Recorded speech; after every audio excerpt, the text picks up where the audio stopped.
Hello नमस्ते दोस्तों, मैं चंद्रदेव आप सभी को ज्ञान ज्योति ट्यूशन सेंटर में हार्दिक स्वागत करता हूं।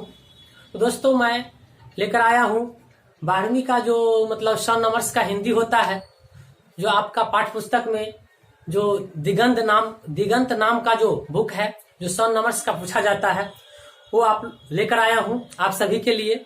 मुझे आशा है कि देखने के बाद आपको बढ़िया नंबर आएगा, अच्छा से अच्छा मार्क्स आएगा। तो दोस्तों इस वीडियो को अंत तक आप बने रहिएगा। तो चलते हैं हम सीधे पाठ की तरफ। तो दोस्तों आपके पाठ्य पुस्तक में जो दिगंत बुक है, दोस्तों दिगंत का थोड़ा मतलब जान लेते हैं। दिगंत मतलब क्या होता है? दोस्तों दिगंत एक पुल्लिंग शब्द है। दिगंत पुल्लिंग शब्द है और इसका मतलब होता है दिशाकांत या क्षितिज होता है। दिगंत का अगर कोई अर्थ पूछे कि दिगंत का मतलब क्या होता है, दिगंत का पर्याय क्या है, दिगंत माने क्या, तो दिगंत का मतलब होता है दिशाकांत, किनारा, क्षितिज। जैसे सूर्य जिस समय उदय होता है या अस्त होता है तो हम लोग कहते हैं कि क्षितिज पे है, मतलब किनारा। ठीक किनारा वाला भाग को, क्षितिज वाले भाग को क्या कहते हैं? माने जब दिशा का अंत हो, माने क्षैतिज का बात हो, तो वहां हम दिगंत शब्द का प्रयोग कर सकते हैं। तो 12वीं का पाठ्य पुस्तक में जो हिंदी दिगंत नाम का जो बुक दिया है, इसका दो भाग है, गद्य भाग और पद्य भाग। गद्य में ढेर सारे विधाएं होते हैं, अनेक विधाएं होते हैं जो यहाँ पे स्क्रीन पे है।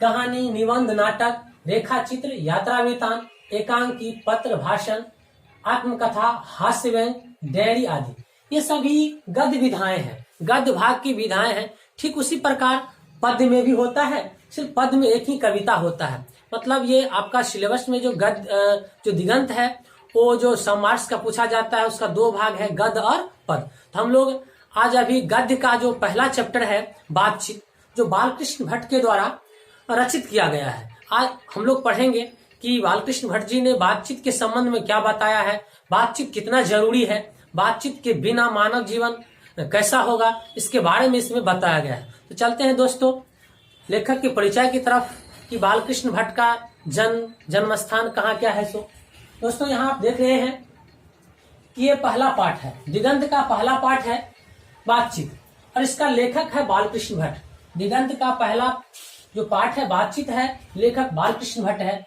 कि जो विधा की बात किया जाए तो विधा जो है ये निबंध है। जैसे ये हम सारे विधाएं लिख दिए हैं कि गद्य वाला भाग में कितने विधाएं होते हैं, ये सभी विधाएं हैं। जो भी गद्य खंड लिखा जाता है और इन्हीं में से किसी न किसी विधा से लिखा जाता है। ये जो बातचीत है ये उन्हीं में से क्या है, निबंध है।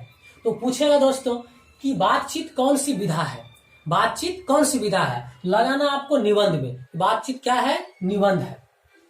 तो चलते हैं आगे लेखक का परिचय की तरफ। यहाँ लेखक का जो परिचय है, लेखक का जन्म 23 जून 1844 में हुआ था। लेखक का जन्म पूछेगा कि बालकृष्ण भट्ट जी का जन्म कब हुआ था, तो 23 जून 1844 में। निधन की बात किया जाए तो 20 जुलाई 1914 में हुआ था। बालकृष्ण भट्ट का निधन 20 जुलाई 1914 में, और जन्म स्थान इलाहाबाद उत्तर प्रदेश में।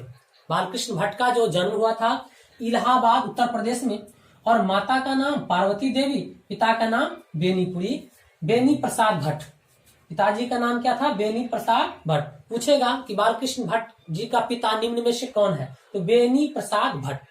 तो दोस्तों ये रहा लेखक का जन्म। और इसकी रचना की बात किया जाए, युग की बात किया जाए, तो ये भी पूछा जाता है। पूछेगा कि बालकृष्ण भट्ट किस युग के रचनाकार थे, तो भारतेंदु युग का। याद रखना, बालकृष्ण भट्ट किस युग के रचनाकार है, तो क्या बोलेंगे, भारतेंदु युग का। और ये काल की बात किया जाए, आधुनिक काल का। इस तरह 3 काल होता है, प्राचीन काल, मध्यकाल, आधुनिक काल। ये क्या है, आधुनिक काल का रचनाकार है। और युग माना भारतेंदु युग। भारतेंदु युग माना, भारतेंदु एक बहुत बड़ा रचनाकार था जो है ना, उसी युग का ये भी था, भारतेंदु युग का था दोस्तों। और इसके बारे में कुछ बात है कि आचार्य रामचंद्र शुक्ल ने, जो बहुत बड़ा रचनाकार है, साहित्यकार था, विद्वान था, आचार्य रामचंद्र शुक्ल ने बालकृष्ण भट्ट को अंग्रेजी साहित्य का एडिशन और स्टील की श्रेणी में रखा।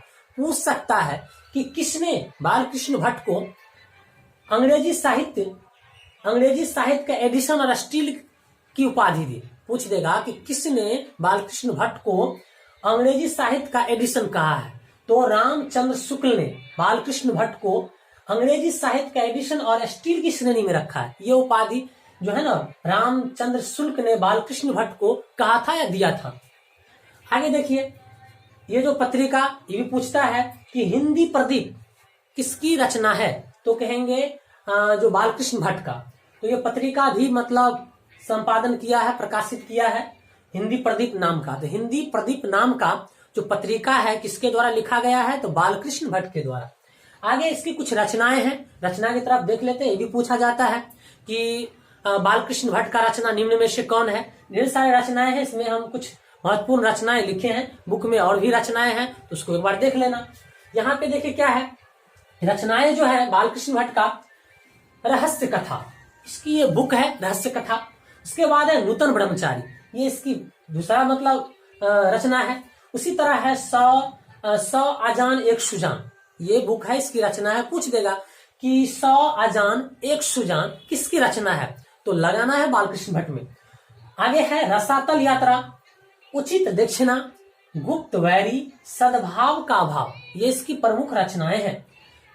उसके बाद आगे देखिए क्या है, नाटक में क्या है, नाटक में पद्मावती, शिशुपाल का वध, शिक्षादान, सीता वनवास, मेघनाथ वध, बाल विवाह, ये सब इसकी नाटक है। नाटक है, रचना है, नाटक है। और ये प्रहसन में क्या है, जैसा काम वैसा परिणाम। पूछ सकता है कि जैसा काम वैसा परिणाम किसकी रचना है, तो बालकृष्ण भट्ट में लगाएंगे। उसके बाद नई रोशनी का विष। और दोस्तों आगे निबंध भी लिखे हैं। निबंध भट्टमाला, ये बहुत महत्वपूर्ण है, पूछ देगा कि निबंध भट्टमाला किसकी रचना है, तो बालकृष्ण भट्ट का। ये भट्ट निबंध माला क्या है, भट्ट निबंध माला नाम का पुस्तक है, जो उसमें 1000 से लगभग 1000 निबंध इस पुस्तक में मौजूद है। तो पूछ सकता है कि भट्ट निबंध माला के रचनाकार कौन है, नाम ही है भट्ट माना बालकृष्ण भट्ट। भट्ट निबंध माला इसकी रचना है। दोस्तों हम लोग देख लिए कि लेखक का परिचय, उसका जन्म, और जो चैप्टर था मतलब जो बुक था आपका दिगंत, उसका अर्थ, दिगंत का मतलब क्या होता है, लेखक की सारा चीज देख लिए। दोस्तों हम लोग चलते हैं हम पुस्तक की तरफ। तो मुझे विश्वास है कि आप लोग पुस्तक सामने में रख के देखेंगे तो बहुत अच्छा रहेगा, बेहतर रहेगा, क्योंकि हिंदी है, इसका एक एक अर्थ समझ में आना चाहिए। और हम पूरा जो निबंध है उसका एक एक लाइन पढ़ के सारा अर्थ बताएंगे। तो पुस्तक रहेगा सामने में तो बहुत अच्छा रहेगा। तो चलते हैं निबंध के तरफ। तो दोस्तों ये जो बालकृष्ण भट्ट का जो रचा गया जो निबंध है, जो इसके रचित जो निबंध है बातचीत, उसके बारे में पढ़ेंगे। लेखक बता रहे हैं कि इसे तो सभी स्वीकार करेंगे कि अनेक प्रकार की शक्तियां जो वरदान की भांति ईश्वर ने मनुष्य को दी है। दोस्तों लेखक कह रहा है कि भगवान ने इंसान को अनेक प्रकार की शक्तियां दी है। चलने की शक्ति, देखने की शक्ति, बोलने की शक्ति, सूंघने की शक्ति, सुनने की शक्ति, ढेर सारा शक्तियां प्रदान किए हैं, मनुष्यों को दी है भगवान ने। तो कह रहा है कि भगवान ने अनेक प्रकार की शक्तियां मनुष्य को जो है ना सौगात के रूप में दिए हैं, प्रदान किए हैं। उनमें वाक शक्ति भी एक है। लेखक कह रहे हैं कि जितने भी मनुष्य के पास ईश्वर के द्वारा दी गई जो शक्ति है उसमें एक वाक शक्ति भी है। यदि मनुष्य की और इंद्रियां अपनी अपनी शक्तियों में और विकल रहती और वाक शक्ति मनुष्य में न होती तो हम नहीं जानते कि इस गूंगी सृष्टि का क्या हाल होता। दोस्तों लेखक कह रहा है कि मनुष्य में जितने भी शक्ति है सब शक्ति पूरा का पूरा काम करते। कह रहा है कि यदि मनुष्य की और इंद्रियां, जितने भी इंद्रियां हैं, 5 इंद्रियां होता है, आंख, कान, मुंह जो होता है, मतलब आंख होता है, कान होता है, नाक होता है, जीभ होता है, इस तरह करके मतलब 5 इंद्रियां होता है। तो कहा है कि जितने भी इंद्रियां हैं अपनी अपनी शक्तियों में भरपूर, मतलब है सब है अपने अपनी शक्तियों में, ठीक है, लगा हुआ है। अविकल है, अविकल का मतलब होता है पूरा का पूरा काम करता है। अविकल मतलब पूरा का पूरा। कह रहा है कि मनुष्य के पास जो इंद्रियां हैं वो अपने अपने कार्य में अविकल है, मतलब पूरा का पूरा काम करता है। सब क्या है, सबका अलग अलग कार्य है। और वाक शक्ति मनुष्य में न होती तो हम नहीं जानते कि इस गूंगी सृष्टि का क्या हाल होता। लेखक कह रहा है कि मनुष्य के जितने भी शक्ति है सब काम करते और एक वाक शक्ति नहीं रहता तो न जाने इस गूंगी सृष्टि का क्या हाल होता। कहने का मतलब अगर मनुष्य में वाक नहीं रहता, वाक शक्ति नहीं रहता, आवाज नहीं रहता, तो बोल नहीं पाते, कोई किसी से बात नहीं कर पाते, जहां तहां खड़े रहते, मतलब नीरस सा लगता, पता नहीं कैसे लगता। लेखक कह रहा है कि ये संसार ही गूंगी जैसा लगता, और पता नहीं इसका क्या हाल होता। कोई किसी से बात नहीं कर पाते, अपना मन की बात किसी को बोल नहीं पाते, अपनी भावनाएं दूसरे के आगे प्रकट नहीं कर पाते, न दूसरे के द्वारा भावना को स्वयं मतलब सुन के नहीं व्यक्त कर पाते, तो बड़ा अजीब सा लगता है, काम नहीं चलता। तो लेखक कह रहा है गूंगी सृष्टि का क्या हाल होता। मतलब यहाँ पे क्वेश्चन कर रहा है, अगर वाक शक्ति नहीं रहता, मनुष्य में बोलने की जो शक्ति है अगर वो नहीं रहते, तो पता नहीं ये संसार, ये गूंगी संसार ही गूंगी हो जाते, और इसका क्या हाल होता। और देखिए क्या हाल होता, कह रहा है सब लोग लुंज पुंज से हो मानो कोने में बैठा दिए गए होते, और जो कुछ सुख दुख का अनुभव हम अपनी दूसरी इंद्रियों के द्वारा करते, उसे अवाक होने के कारण आपस में एक दूसरे से कुछ न कह सुन सकते। मतलब कह रहा है लेखक, अगर आवाज नहीं होता तो ये क्या हो जाते, सब लोग लुंज पुंज, मतलब बिना हाथ पैर का। जैसे एक इंसान का हाथ पैर छीन लिया जाए, या हाथ पैर कट जाए, या नहीं मतलब हाथ पैर को बांध दिया जाए, तो क्या हो जाते, लुंज पुंज, मतलब किसी काम का नहीं। कह रहा है कि लुंज पुंज हो जाते बिना हाथ पैर का। मना जिस तरह हाथ पैर नहीं रहने से लोग लुंज पुंज हो जाते, उसी तरह अगर वाक शक्ति नहीं रहता तो लोग लुंज पुंज हो जाते। और कह रहा है और किसी एक कोने में बैठा दिए जाते, माना अजीब सा लगता, कोई किसी से बात नहीं करते। और दुख सुख का मन अन्य जो दुख सुख का जो अन्य इंद्रिय के द्वारा क्या करते, अनुभव हम अपनी दूसरी इंद्रियों के द्वारा करते, उसे अवाक होने के कारण आपस में एक दूसरे से कुछ न कह सुन सकते। और न तो हम सामने वाला का जो भावना है मतलब हम ग्रहण कर पाते, कान से तो ग्रहण कर लेते, लेकिन उसकी जवाब हम नहीं दे पाते, न मेरी भावनाओं का वो जवाब दे पाते। मतलब काम नहीं बनता, सब नीरस सा लगता, बेचैन सा हो जाते। आगे लेखक कह रहा है इस वाक शक्ति के अनेक फायदे में स्पीच वक्तृता, मन कह रहा है कि ये जो वाक शक्ति है, इस वाक शक्ति का अनेक फायदे हैं।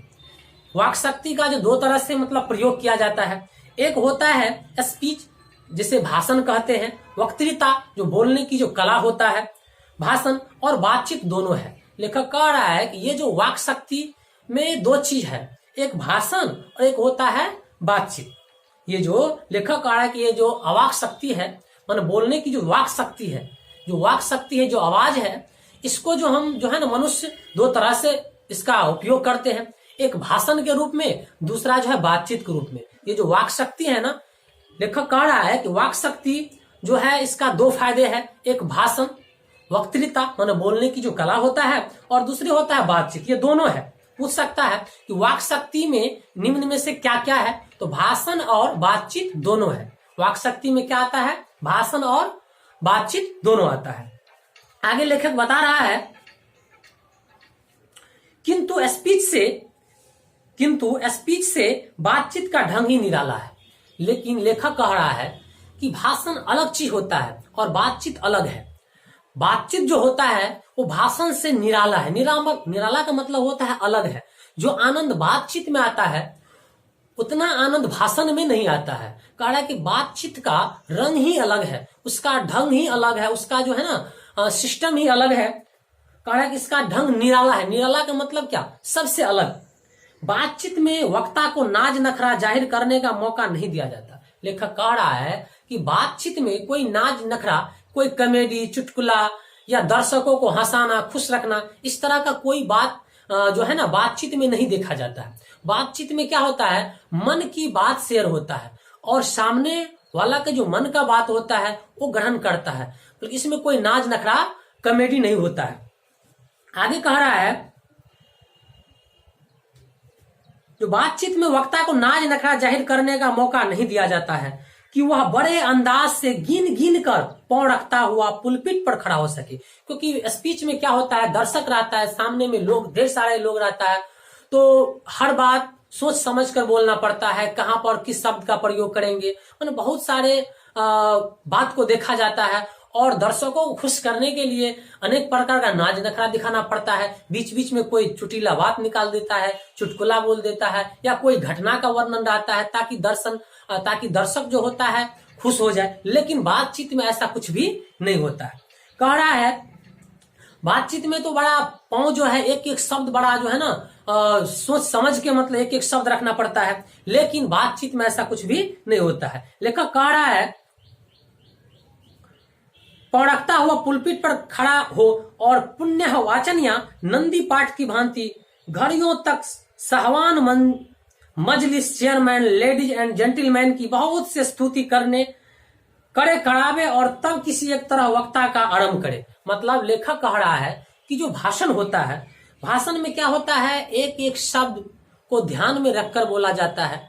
जिस तरह मतलब एक एक पद संभाल संभाल के मन कौन सा शब्द का प्रयोग करेंगे ये देखा जाता है, तब जाके उस भाषण का शुरुआत करता है, पुण्य वाचन करता है, मधुर वाणी से स्टार्ट करता है। उसके बाद नंदी पाठ की भांति, नंदी पाठ का मतलब होता है नाटक के शुरू में जो मांगलिक पाठ होता है, कोई भी क्रियाक्रम होता है, कोई भी शुभ कार्य होता है, तो भारत की संस्कृति है कि वहां पहले कोई अच्छा सा मतलब जो होता है गीत होता है, भगवान का भजन होता है, उससे स्टार्ट किया जाता है। वही नंदी पाठ है जो नाटक के शुरू में जो मांगलिक पाठ होता है, उस पाठ को नंदी पाठ कहा जाता है। याद रखना, नंदी पाठ का मतलब होता है नाटक के शुरू में जो मांगलिक जो पाठ होता है उसको नंदी पाठ कहते हैं। और उसके बाद सामने में जो दर्शक लोग बैठे रहते हैं तो संबोधन बड़ा ही प्यार से रमणीक भाव से करते हैं, जैसे सहवान मंजलिस चेयरमैन लेडीज एंड जेंटलमैन, बहुत से स्तुतियां, भाई एवं बहनों, इस तरह का मतलब शब्दों का प्रयोग किया जाता है। और तब जाके जो है ना उस भाषण का आरंभ करते हैं। जहां कोई मर्म या नोक की चुटीली बात वक्ता महाशय के मुख से निकली कि ताली ध्वनि से कमरा गूंज उठा। और जो वक्ता होते हैं, बोलने वाला होता है, और उसके मुख से जब कोई चुटीली बात, चुटकुला या ऐसी हंसने वाली बात निकलते हैं, दर्शक लोग तालियां बजाने लगते हैं, बहुत खुश हो जाते हैं, करतल ध्वनि बजने लगते हैं। आगे लेखक कह रहे हैं इसीलिए वक्ता को खामख्वाह ढूंढ कर कोई ऐसा मौका अपनी वक्तृता में लाना ही पड़ता है। लेखक कह रहा है इसीलिए वक्ता, जो भाषण देने वाले होते वक्ता होता है, जब वह भाषण देने के लिए जाता है तो पहले से ही वो तैयार होकर जाता है कि हमें क्या बोलना है और बीच में किस प्रकार के हंसी वाले बात को यूज करना है ताकि दर्शक जो है ना खुश हो जाए। तो वह सारा चीज प्लान बना के मतलब तैयार होकर आता है दर्शकों को खुश करने के लिए। ये भाषण की बात कर रहा है, स्पीच की बात कर रहा है कि स्पीच में ऐसा ऐसा होता है। जब कोई वक्ता स्पीच देने के लिए जाता है तो शब्द ढूंढ कर जाता है कि ताकि दर्शक लोग को आनंद आवे, और पड़ता है जिसमें करतल ध्वनि अवश्य हो, और ऐसा शब्द वो ऐसा चुटीली बात ले जाता है ताकि दर्शक खुश होकर तालियां का जो है ना बरसात कर दे। तो दोस्तों आगे कह रहा है, ये तो लेखक भाषण की बात बताया, स्पीच में क्या सब दिखाना पड़ता है। आगे वही हमारी साधारण बातचीत का कुछ ऐसा घरेलू ढंग है, उसमें न करतल ध्वनि का कोई मौका है, न लोगों के कहे उड़ाने कोई बात ही रहती है। मतलब लेखक कह रहे हैं कि वही हमारी साधारण बातचीत जो हम लोग करते हैं आपस में, घरों में, मतलब दोस्तों के साथ जो बातचीत करते हैं, कह रहे हैं कि वही हमारी साधारण बातचीत का कुछ ऐसा घरेलू ढंग है। मतलब बातचीत का जो कुछ घरेलू सामाजिक जो ढंग है, घरेलू जो ढंग है, उसमें क्या होता है, न करतल ध्वनि का कोई मौका होता है। मतलब दो व्यक्ति की जो बात होता है, दो व्यक्ति के बीच जो बातचीत होता है, उसमें कोई करतल ध्वनि का और कहवे उड़ाने का कोई बात नहीं रहता है। न लोगों के कह के उड़ाने कोई बात ही रहती है। कह रहा है कि न लोगों के द्वारा तालियां, सीटियां, ये सब कुछ भी बजाने की बात नहीं रहती है। हम दो आदमी प्रेम पूर्वक संलाप कर रहे हैं। बातचीत में क्या होता है, देखिए पहले लेखक ने क्या कहा कि भाषण में जो वक्ता होता है ना, स्टेज पे जाता है, बड़ा लंबी चौड़ी भाषण देता है। भाषण स्टार्ट करने से पहले वो बहुत सुंदरता से संबोधन करते हैं दर्शकों को। उसके बाद जो स्टार्ट करते हैं वो नंदी पाठ से स्टार्ट करते हैं, मांगलिक पाठ से करने के बाद जो भाषण देते रहते हैं, बीच बीच में उन्हें ऐसी शब्द ढूंढ कर लाना पड़ता है ताकि दर्शक लोग खुश हो जाए। लेकिन बातचीत में ऐसा कुछ भी नहीं होता है। इसमें तो बस हृदय की बात रहता है, हृदय से निकलता है वो शब्द, सामने वाले के हृदय तक पहुंचता है। मतलब वो जो है ना मन की बात होते रहता है। हम दो आदमी प्रेम पूर्वक संलाप कर रहे हैं, प्रेम पूर्वक दिल से बात करते हैं, हृदय की बात करते हैं। कोई चुटीली बात आ गई, हंस पड़े, हाँ इसमें भी कोई चुटीली बात जीवन से संबंधित आ जाता है तो हंस पड़ते। लेकिन हाँ, जिस तरह भाषण में तालियां होते हैं, सीटियां बजाई जाती है, इस तरह का आवाज के साथ नहीं, बस होंठ हिलता है। ऐसा मुस्कुराहट, हंसी इसमें भी आता है, लेकिन हाँ सिर्फ होंठ हिलता है। मुस्कुराहट से होठों का केवल फर्क उठना ही इस हंसी का अंतिम सीमा है। बस मुस्कुरा दिया, बात आगे बढ़ा। स्पीच का उद्देश्य सुनने वाले के मन में जोश और उत्साह पैदा करना होता है। देखिए याद रखना, यहाँ पे लेखक कह रहा है स्पीच का उद्देश्य ही होता है, भाषण का उद्देश्य ही होता है दर्शकों के अंदर में जोश और उत्साह को क्या करना है, जोश और उत्साह को प्रकट करना, माना दर्शकों के अंदर में जोश लाना। लेकिन बातचीत में ऐसा नहीं होता है। याद रखना, पूछ सकता है कि स्पीच का क्या उद्देश्य है, स्पीच का क्या उद्देश्य है। तो स्पीच का उद्देश्य है दर्शकों में क्या करना, उत्साह को बढ़ाना, हिम्मत और उत्साह को क्या करना है, बढ़ाना है, पैदा करना, जोश और उत्साह। याद रखना, स्पीच का उद्देश्य है दर्शकों में जोश और उत्साह को बढ़ाना। क्या चीज बढ़ाना है, जोश और उत्साह को बढ़ाना स्पीच का उद्देश्य होता है, पैदा करना होता है। घरेलू बातचीत मन रमाने का ढंग है। लेकिन जो घरेलू बातचीत होता है मन रमाने का ढंग है। मन रमाने, मान लीजिए कभी बैठे बैठे बोर हो गए, या काम करते करते जो है ना मन नहीं लग रहा है, मन होता है कोई आ जाए, थोड़ा उससे बातचीत करेंगे, तो क्या होता है, मतलब मन रमा रहता है, मन भुला रहता है, गम भूल जाते हैं, बातचीत करने से मन हल्का हो जाता है। तो लेखक कह रहा है कि घरेलू जो बातचीत होते हैं मन रमाने का ढंग है। पूछ सकता है यहाँ भी कि घरेलू बातचीत किस प्रकार का होता है, तो ऑप्शन में रहेगा मन रमाने का ढंग है। मन बातचीत, घरेलू बातचीत क्या है, तो मन रमाने का। मन रमाने का मतलब मन को जो है ना, मन आनंद प्रदान करना, खुशी प्रदान करना, ये हुआ मन रमाने का ढंग। आगे है, उसमें स्पीच की वह संजीदगी बेकदर हो धक्के खाते रहते। मतलब स्पीच जैसा सिस्टम ये मन रमाने, मतलब क्या कहते, बातचीत में नहीं होता है। आगे लेखक कह रहा है जहां आदमी की अपनी जिंदगी मजेदार बनाने के लिए खाने पीने, चलने फिरने आदि की जरूरत है, वहां बातचीत की भी उसको अत्यंत आवश्यकता है। लेखक कह रहा है जिस तरह मनुष्य को अनेक वस्तुओं की आवश्यकता होती है और जो जरूरी है, जैसे कह रहा है माना जिंदगी को मजेदार बनाने के लिए, लेखक कह रहा है जिंदगी को मजेदार बनाने के लिए क्या चाहिए। जिंदगी मजेदार कब होगा, बढ़िया भोजन मिले, बढ़िया कपड़ा मिले, बढ़िया मकान मिले, अच्छा सा कोई गाड़ी मिल जाए, मतलब अच्छा साथी मिल जाए, जिंदगी क्या होता है, मजेदार हो जाता है। तो लेखक कह रहा है कि जिंदगी को मजेदार बनाने के लिए खाने पीने, चलने फिरने आदि के अलावा भी, जिंदगी को मजेदार बनाने के लिए खाने पीने, ये जो है लता का प्राइस के अलावा भी क्या होता है, बातचीत का भी अत्यंत जरूरी है। मान लीजिए आपके पास सब कुछ है, बंगला है, कोठी है, गाड़ी है, धन है, दौलत है, लेकिन अच्छा साथी नहीं मिल रहा है जो आपका बात जो है वह सुन सके, आपकी दुखों में मतलब सहभागी हो सके, या मतलब जो बात होता है, जो दो साथियों के बीच में बातचीत करने से मन रम जाता है, मन आनंद होता है। तो लेखक कह रहा है कि ये चीज सभी साधनों के अलावा भी बातचीत बहुत जरूरी होता है, बातचीत बहुत मायने रखता है। कह रहा है कि जिंदगी को मजेदार बनाने के लिए बातचीत बहुत जरूरी होता है।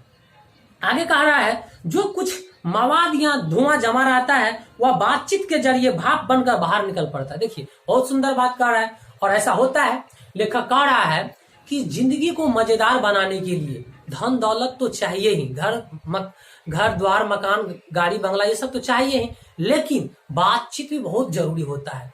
कभी कल ऐसा होता है कि मन में अनेक प्रकार, मन में कभी कोई टेंशन हो जाता है, दुविधा हो जाता है, या मन में ऐसा भ्रम पैदा हो जाता है, या मन में ही अनेक प्रकार की जो भावनाएं आ जाता है, अगर वो हम दूसरे के आगे प्रकट कर देते हैं, दूसरे को सुना देते हैं, तो मन हल्का हो जाता है, मन में बड़ा शांति का महसूस होता है।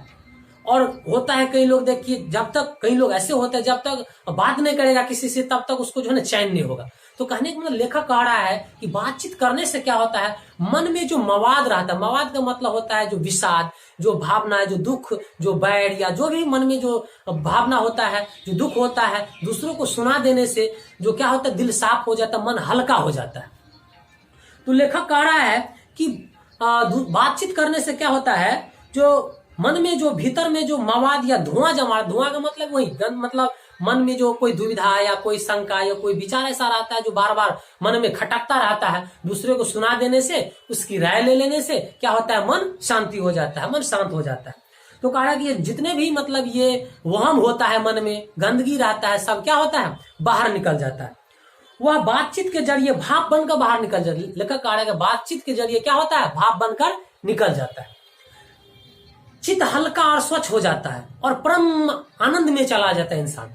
देखिए यहाँ पे क्वेश्चन पूछ सकता है कि बातचीत करने से क्या होता है, बातचीत करने से क्या होता है। देखिए जो क्वेश्चन किस तरह पूछेगा, किस तरह जवाब देना है, कहाँ से ऑब्जेक्टिव बनेगा, ये हम पढ़ाई के क्रम में ही बताते जाएंगे। और जब चैप्टर अंत हो जाएगा तो ऑब्जेक्टिव बना के सब्जेक्टिव भी डाल देंगे। तो अभी एक एक ध्यान से सुनना है, ताकि अभी ही सुनने के बाद ही आपको 90% जो है ना पूरा तैयारी हो जाएगा। इसलिए ध्यान से सुनिएगा और अंत तक देखिएगा। देखिए कह रहा है, क्वेश्चन पूछेगा बातचीत करने से क्या होता है, तो उत्तर क्या कर रहा है, लेखक बता रहा है कि बातचीत करने से क्या होता है, मन में जो अनेक प्रकार की वहम होता है, जो अनेक प्रकार की दुविधा होती है, चिंताएं होती है, भ्रम होती है, दूसरों को सुना देने से क्या होता है, वो जो हमारे मन में जो मवाद है, जो दुविधा है, जो भ्रम है, वो निकल जाता है। और निकलने के बाद क्या होता है, मन चित्त शांत हो जाता है, हम आनंद में खो जाते हैं, परम आनंद में खो जाते हैं, परम आनंद में मग्न हो जाते हैं। बातचीत का भी एक खास तरह का मजा होता है। लेखक कह रहा है कि बातचीत का भी एक खास तरह का क्या होता है, मजा होता है। जिनको बातचीत करने की लत पड़ जाती है वे इसके पीछे खाना पीना भी छोड़ बैठते। देखिए लेखक कह रहा है कि जिस व्यक्ति को बातचीत करने का लत पड़ गया ना, तो खाना पीना भी छोड़ देते, कितना भी जरूरी काम क्यों ना हो, पहले उसको स्टॉप कर देगा, पहले बात करेगा। जो साथी है, जो दोस्त है, जो पड़ोसीन है, पड़ोसिया है, उससे क्या पहले बात करेगा, उसके बाद कोई काम करेगा। मतलब ऐसे उसमें ऐसे लत पड़ जाते हैं, उन्हें बातचीत से आनंद मिलते रहते हैं। कोई आया बस शुरू कर दिया। तो कह रहा है कि बातचीत में एक विशेष प्रकार की मजा आता है, आनंद आता है। और उसके बातचीत करने के चक्कर में कई लोग तो ऐसे होते हैं कि अपना आवश्यक काम भी क्या करते, भूल जाते हैं। आगे लेखक कह रहा है, अपना बड़ा हर्ज कर देना उन्हें पसंद आता है।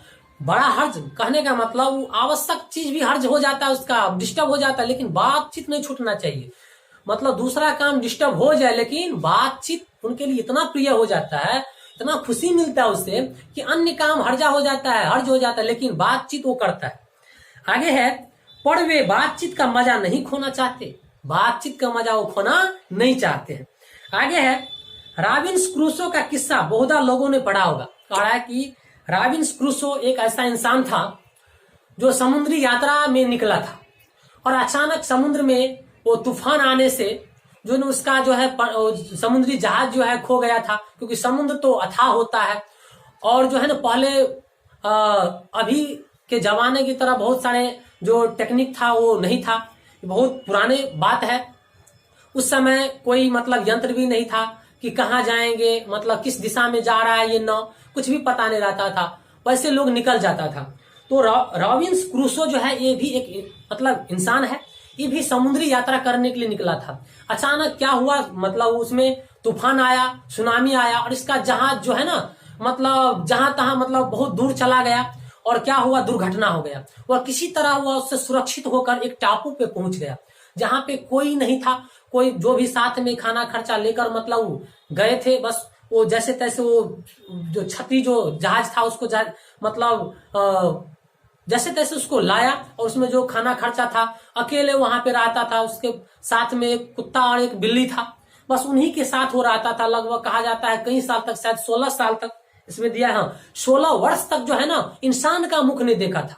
माना रॉबिन्स क्रूसो जो है 16 वर्ष तक, वो 16 साल तक अकेले उस टापू पे रहा था। माना 16 वर्ष तक किसी इंसान से एक टुक बात भी नहीं किया था। सोचिए कैसा, किस तरह वो रहा होगा उस टापू पे 16 वर्ष तक अकेले। तो कह रहा है कि उसका किस्सा है, जंगली जानवर की तरह जंगली जानवर के साथ रहते थे, उन्हीं के साथ खेलते थे, धूपते थे, इंसान का कभी मुख नहीं देखा था 16 साल तक। आगे है, 16 वर्ष तक मनुष्य मुख देखने को भी नहीं मिला। तो पूछ सकता है कि रॉबिन्स क्रूसो कितने वर्ष तक मनुष्य का मुख नहीं देखा था, तो याद रखना 16 साल तक, 16 साल तक मनुष्य का मुख नहीं देखा था। रॉबिन्स क्रूसो का किस्सा बहुधा लोगों ने पढ़ा होगा, जिसने 16 वर्ष तक मनुष्य मुख देखने को नहीं मिला था, मनुष्य का मुख नहीं, मनुष्य से मुलाकात नहीं हुआ था। कुत्ता बिल्ली आदि जानवरों के बीच में रहा। 16 वर्ष के उपरांत उसने फ्राइडे के मुख से एक शब्द सुनी। याद रखना, माना जंगली जानवर की तरह रहते थे। और 16 वर्ष के बाद एक इंसान उसे मिला था, फ्राइडे।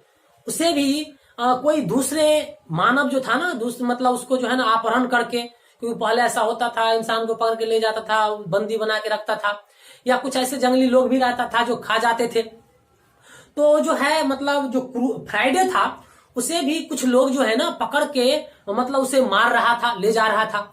जब ये रॉबिन्सन क्रूसो ने जब देखा, उसी टापू पे आया था अचानक 16 साल के बाद, तो क्या किए वो अपने, क्योंकि भी हथियार भी ले गया था, इसके साथ में बंदूक भी था, उससे जो क्या कि उस व्यक्ति को बचाया था, फ्राइडे को ये बचाया था। और उसके मुख से माना मनुष्य का जो है ना 16 साल के बाद फ्राइडे के मुख से एक बात सुनी थी। याद रखना कि पूछ देगा रॉबिन्सन क्रूसो ने कितने साल के बाद मनुष्य का जो है ना शब्द सुना था, तो 16 साल के बाद। किसके मुख से? तो फ्राइडे के मुख से। फ्राइडे के मुख से उन्होंने पहला शब्द 16 साल के बाद सुना था।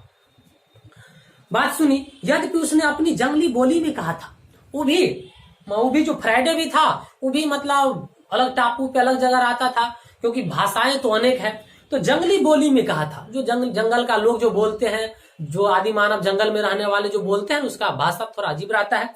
जंगली बोली में कहा था। पर उस समय कह रहा है, एक शब्द सुन के रॉबिन्सन क्रूसो का जो आनंद हुआ था, रॉबिन्सन क्रूसो को ऐसा आनंद हुआ मानो उसने एक नए सिरे से फिर से आदमी का चोला पाया। कह रहा है कि ये शब्द सुन के उन्हें इतना आनंद आया, ऐसा आनंद आया कि उन्हें लगा कि मुझे दूसरा जन्म मिला है, फिर से जन्म मिला है। तो दोस्तों, तो ये वीडियो तो बहुत बड़ा हो जाएगा, तो इससे आगे की जो है मतलब निबंध है अगले पार्ट में हम लेकर आएंगे। मुझे उम्मीद है कि आप पूरा मतलब ये पार्ट देखेंगे। पूरा पार्ट देखने से पूरा यकीनन कहते हैं कि आपको जो है ना इस चैप्टर से कोई भी क्वेश्चन छूटेगा नहीं।